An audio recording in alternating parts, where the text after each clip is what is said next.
Hello. එයි බං මත දෙන්නේ.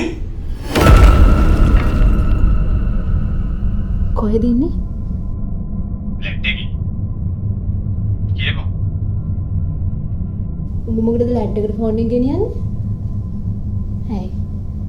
ගෙදර කවුරුත් නැන්ද? ඔබට මේ මම්බලක් වැඩක් නෑනේ. කීයක් මට කියපන්. හියවම්.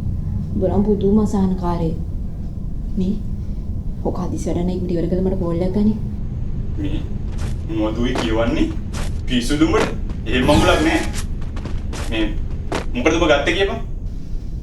ගෙදර ඉන්න බෑ. කම්මැලි බං. ඇයි උඹව අපේ ගෙදර ගත්තියා ගන්න කියලා ඔබ කියන්නේ? ඔබට වැරදිලා තියෙයි. මේ සිරාවටම ටොයිලට් එකේ දින්නේ. ළඟපාත කවුරුත් නැහනේ. එයි බං මේ උඹ කැමරා නම් ඔන් කරන්න තන්න එපා. අනේ වැඩේමයි ඔබ ටොංගලේ බලන්න.